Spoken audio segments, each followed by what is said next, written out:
안녕하세요. 자, 여러분들, 최근에 이제 어떤 우리 배터리 아저씨, 요 분이 방송을 굉장히 막 여러 군데를 돌아다니면서 좀 방송을 좀 계속 하시는 것 같아요.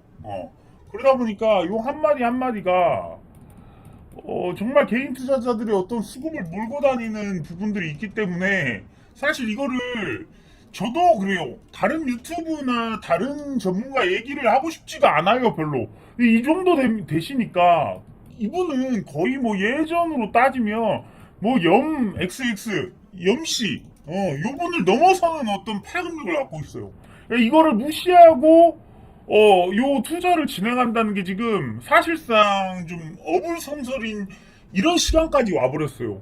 자, 그러다 보니까 이 배터리 아저씨가 어떤 한마디를 하느냐가 정말 그 한 주 한 주의 수급을 좌지우지하는 요런 좀 형국이 벌어지고 있습니다. 자, 이런 게 저한테도 좀 있었으면 좋겠습니다. 우리 닉스 오빠, 우리 하이닉스, 닉스 오빠, 자, 우리 배터리 오빠. 저는 배터리 아저씨가 아니라 배터리 오빠.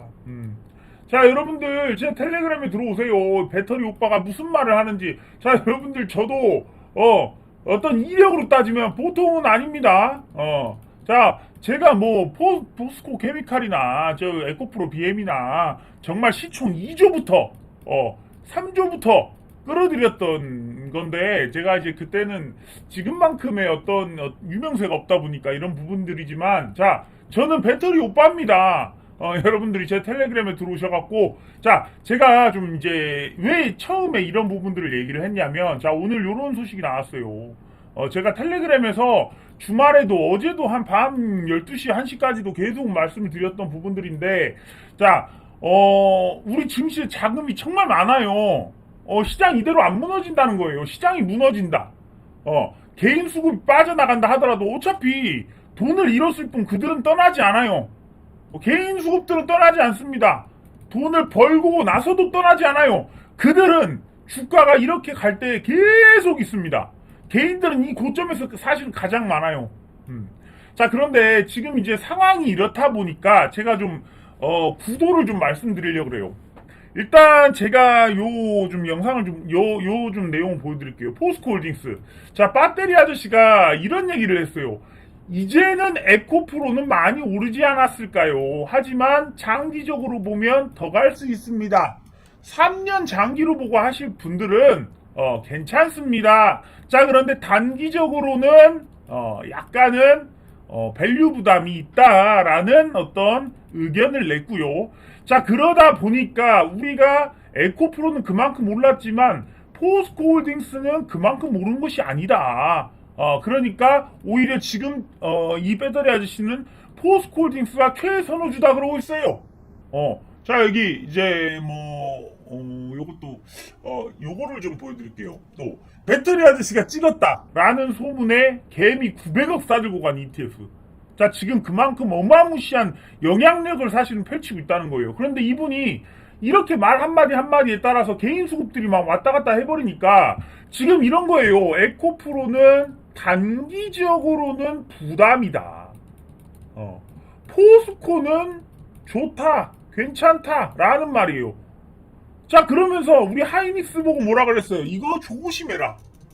저는 요 부분이 살짝 걸리긴 하지만 이것이 큰 그림으로 보면 개인 수급들이 하이닉스와 에코프로로 들어가는 것을 방지하는, 개인 수급이 오히려 포스코홀딩스로 몰리게 하는 요 큰 그림이 좀 있다 라는 판단이고, 개인 자금들이 이제 포스코홀딩스로 물밀듯이 들어오겠다라는 판단입니다.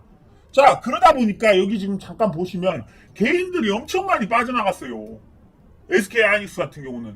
자, 그런데 에코프로 어떨까요? 에코프로는 사실 이렇게 보실 때 애매합니다.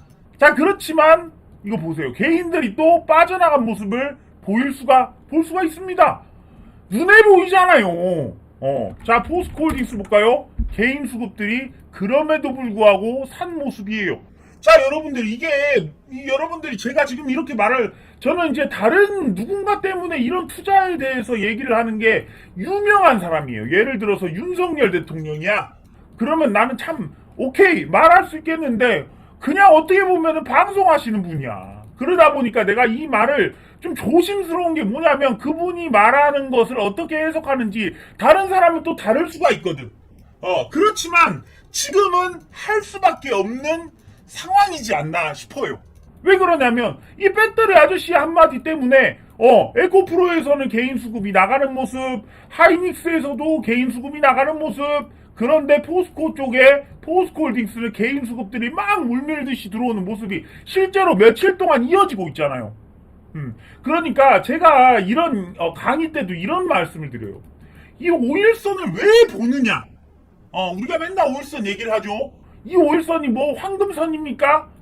100% 맞아 떨어지는 선입니까? 아니에요.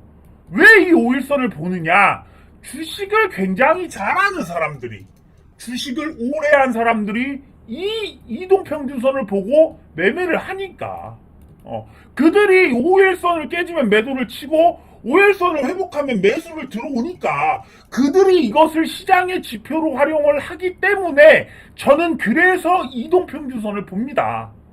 이게 어마무시한 선이라서가 아니에요. 그들이 그렇게 매매를 하고 있으니까 수급들이 그렇게 움직이겠다라는 부분이에요. 그런데 지금 배터리 아저씨의 한마디가 이 우리 개인 수급을 좌지하고 있고 그런 것이 눈에 보이기 때문에 이것을 그냥 무시하고 매매를 할 수는 없는 부분이라는 거예요. 자, 그렇다 보니까 지금 제가 오늘 썸네일에서 말씀드렸죠. 포스코홀딩스는 최선호주, 에코프로는 약간의 밸류 부담. 하지만 장기적으로 좋기 때문에 큰 이제 수량이 떨어져 나가는 모습은 아니죠. 그런데 하이닉스는 어때요? 개인들이 그냥 막 주구장창 매도하는 모습입니다, 이거. 그러니까 제가 하이닉스를 제2의 포스코홀딩스라고 하는데 뭐라 그러냐? 너는 배터리 아저씨 말도 안 들었냐? 두시가 너는 아주 멍청하구나.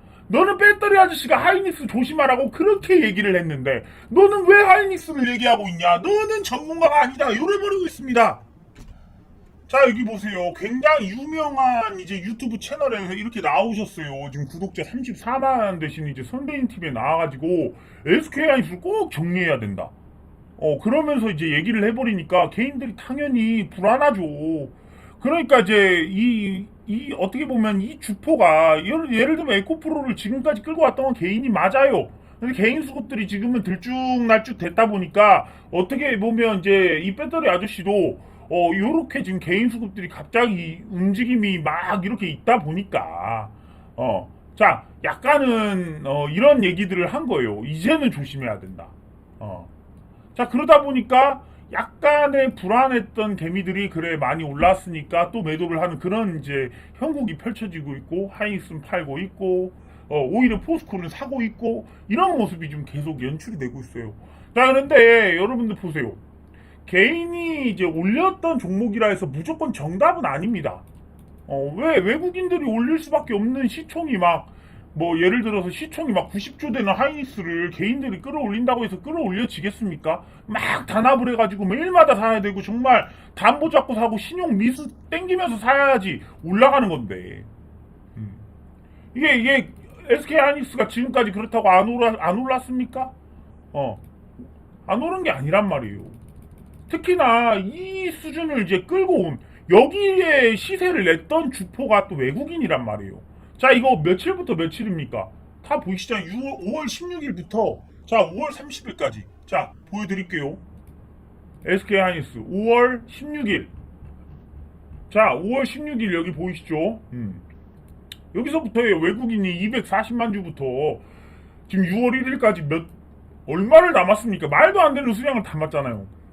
그러니까 외국인들이 이렇게 매수를 하면서 주가를 올려냈던 부분이 여기고 지금 이틀 동안도 외국인이 올려낸 거예요. 개인들이 올린 게 아니에요. 그러면 외국인들은 저점에서 사서 이렇게 올려놓고 더 가잖아요. 그럼 무슨 일이 벌어져요? 그때부터 개인 수급이 또 물밀듯이 밀고 들어와요. 근데 좀 이런 부분은 맞죠. 교환사채라는 게 있다면 그 이제 가격대가 뭐 11만원, 뭐 13만원 이런다면 그럼 뭐 떨어지는 게 맞죠. 뭐 2조 가량의 매도세가 있는데. 자, 그런데 지금 보시면 이 외국인이 여기 이제 이렇게 보시면 이제 단주 말고 여기 이제 금액으로 볼게요. 금액으로 이제 보면 여기 이제 100만원 단위거든요. 그러면 100만원, 1000만원, 억, 10억, 100억, 1000억 이게 3000억 3천억 이렇게 매일마다 3천억씩 온 거예요. 6천억을 매수를 때려가지고 지금 이틀 동안 상승을 냈단 말이죠. 근데 앞으로 2조 가량이 쏟아져 나온다고 하면 그 물량을 누가 받을 것인가? 사실 그런 부분들은 있겠지만 그들이 이 2조짜리 교환사채를 굳이 또 팔 것인가? 그 부분도 약간은 뭐 제 입장에서 그러죠. 팔 수도 있지만 더 살 수도 있는 거고 지분을 늘리기 위한 어떤 그런 방편일 수도 있는 거잖아요. 그것은 어떻게 보면 이 증시라는 것은 결과가 나오기 전에는 뚜껑을 까보기 전에는 몰라요. 개인들이 많이 샀다고 해서 막 곤두박질 칠 거라고 예상했지만 에코프로 어떻게 됐어요? 개인들이 계속 사다 보니까 계속 올랐잖아요. 그러니까 이게 여러분들이 항상 우리가 지금 편견이라는 게 있어요. 이 주식은 이렇게밖에 안 오를 것이다. 이 주식은 이게 고점일 것이다. 편견을 깨야 돼요. 주식 시장에서 한 번도 일어나지 않은 지금 2차 전지 폭등 시세, 옛날에 닷컴 버블만큼 이런 강력한 지금 모멘텀이 붙어버렸어요. 반도체는 어때요? 반도체가 그냥 옛날의 반도체 아니에요. AI 반도체예요.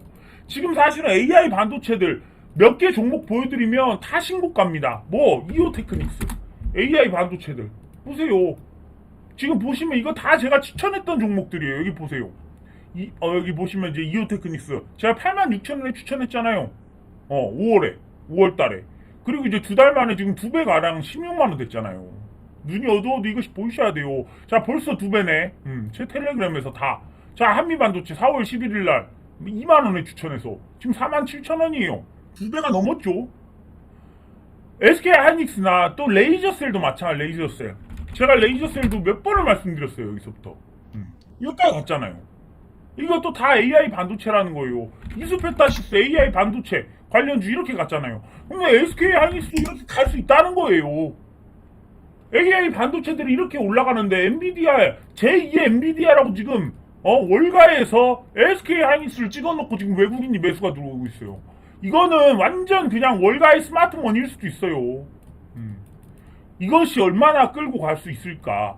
지금은 여러분들이 어떤 편견도 가져서는 안 되는 시장입니다. 올라가, 100조가 200조 된다 해서 이상한 게 아니고, 15조가 30조 된다고 해서 이상한 게 아니에요. 특히나 지금 한미반도체 1조도 안 됐던, 한 1조 정도 됐던 이 한미반도체 어떻게 4조 5천억이에요. 만원대. 여기 1조 정도밖에 안 됐던 종목이 그 1조가 3조가 되잖아요. 영업이익 이거 지금 1,000억대밖에 안 나올걸요? 자, 여기 보세요. 한미반도체. 영업이익 어때요? 영업이익 1,000억대. 그리고 지금 2023년도 500억대. 그런데도 불구하고 그냥 가는 거예요. 이거 모멘텀 받아서 AI 타고 그냥 열풍 타고 가는 거예요.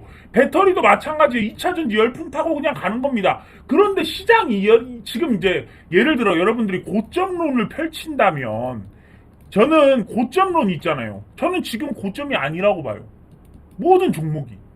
반도체도 그렇고 2차전지도 그렇고. 왜? 시장이 아직 바닥인데?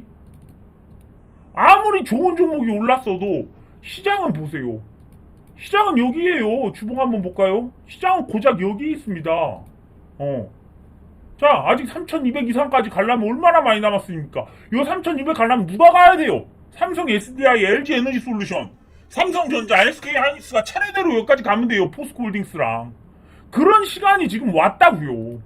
자, 코스닥 볼까요? 아직 에코프로비엠 에코프로가 그렇게 올랐지만 우리 코스닥 지수 아직 1,000도 안 됐습니까? 1,000도 안 됐습니다. 거의 고작 900에서 놀고 있어요. 이것이 1,000을 뚫고 막 1,500을 가고, 자, 코스피 지수가 3,000을 가버리면 당연히 이런 SK하이닉스, 포스코홀딩스 이런 종목들이 당연히 끌고 올라가 줘야죠. 그런데 왜 지금 시장이 고점론이 아니라 그러냐면 금리 인상 또 나왔잖아. 이거 마지막이라고 하잖아요. 지금 거의. 여기서 동결돼서 더 유지를 할 수도 있고 이제 인하가 나올 거잖아요. 앞으로는. 기업들도 투자가 이제 늘어나고 있고. 자, 이런 부분이 있기 때문에 지금 시장이 고점론이다라고 지금 폭등주들을 몇 개를 보고 우리가 고점이다라고 이 말을 하는 거는 아직 시장을 볼 줄 모른다는 거죠. 저는 그래요. 얼만큼 올라갈지 모르는 시장 장세가 시작되었고 그것이 후풍이 불면서 다른 종목들도 퍼지겠지만 더 가는 게 계속 가는 장이 돼버릴 수 있어요. 옛날에 이 시장이 이끌고 왔던 것들 그들이 계속 끌고 간 거예요. 현대차, 삼성전자, 포스코홀딩스 이런 종목들이 끌고 왔잖아요. 코스닥은 어땠어요? 이때 당시에 셀트리온 헬스케어, 셀트리온, 저 HLB 이런 종목들이 끌고 간 거 아닙니까? 그들이 계속 가던 형국이 만들어졌단 말이에요. 다른 종목 밑에서 안 갔어요. 그러다 보니까 내가 이 시장이 천이 됐어도 소외받는 이런 투자자들이 굉장히 많이 생긴 겁니다. 사실은 내가 셀트리온 헬스케어, 셀트리온을 안 가지고 있어서 내가 삼성 SDI를 안 갖고 있고 내가 현대차, 삼성 SDI, 삼성전자를 안 갖고 있어서 소외를 받는데 그들이 계속 이 지수를 끝까지 끌어올린 겁니다. 지금도 똑같아요. 지금 고점이라고 생각하는 이런 종목들이 또 지수를 1000 이상까지 계속 끌고 갈 거라고 저는 생각을 합니다. 물론 훈풍이 나눠지긴 하겠지만 어쩔 수 없이 이 시세를 내는 거. 하지만 이 시세를 가장 정직하게 내고 있는 게 지금 어떻게 보면 삼성전자, 현대차예요. 그 종목들은 굉장히 예를 들면 이런 거죠. 시장이 이렇게 올랐다가 빠졌다가 여기에 있는 건데 자 보세요. 코스피도 마찬가지잖아요. 시장이 올랐다가 빠졌다가 고작 여기 있는 거예요. 그러죠? 그런데 지금 포스코홀딩스만 하더라도 요만큼 가버렸어요. 요만큼 가버렸단 말이에요. 과거에 나왔던 이 상승보다 훨씬 더 많이 올라버렸어요. 자, 에코프로 BM 이런 것들도 과거에 지수 올랐을 때 올랐던 것보다 지금 훨씬 더 많이 올랐단 말이에요. 시장보다 훨씬 더 많이. 여기 보세요. 여기 이렇게 올랐던 건데 그 시장보다 훨씬 더 많이 올랐잖아요. 그런데 가장 정직하게 지금 끌고 가고 있는 거는 삼성전자예요. 딱 지수랑 똑같이 움직이잖아요. 자, 현대차고. 그러면 보세요. 이 시장이 끝나려면 결국은 삼성전자, 현대차가 고점에 가야 끝나는 거예요. 나머지 종목들은 또 계속 끌고 갈 수도 있고 거기서 흔들림이 있을 수 있는 거죠. 그렇지만 우리 시장이 과연 고점일까라고 생각해야 되는 부분은 삼성전자, 현대차가 고점일까를 끝까지 유심히 보면서 포스코홀딩스라든지 에코프로 BM이라든지 이런 종목들은 훨씬 더 갈 수도 있다라는 거죠.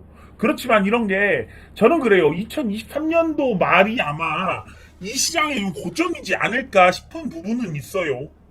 그리고 나서 한번 어떤 쇼크가 있고 다시 한번 올라가면서 2024년도 말에 또 이렇게 중반부터 다시 한번 랠리가 시작되고 이런 게 조금 눈에 그려지긴 하는데 그런 부분들은 이제 어떤 이유들이 있으니까 나중에 말씀을 드리겠고 자 그래요. 여러분들 지금 그림이 그렇다는 거예요. 그러다 보니까 포스코홀딩스 같은 경우는 정말 제2의 에코프로 정말 우리 시장의 최고 종목이 포스코홀딩스에서 나올 수가 있다라는 걸 제가 좀 말씀을 드리고 싶었어요. 그러다 보니까 여러분들이 지금 포스코홀딩스가 무슨 뭐 신용이 많네, 뭐 많이 올랐네 그러시겠지만 저는 포스코홀딩스 인생 주식이라 생각을 합니다. 자, 그러니까 너무 걱정하지 마시고 월요일날 또 장을 보면서 제가 또 영상을 찍어 올려드리겠습니다. 끝까지 시청해주셔서 감사하고요. 자, 주말인데 여러분들 푹 쉬시고 내일 봅시다. 자, 여러분 안녕.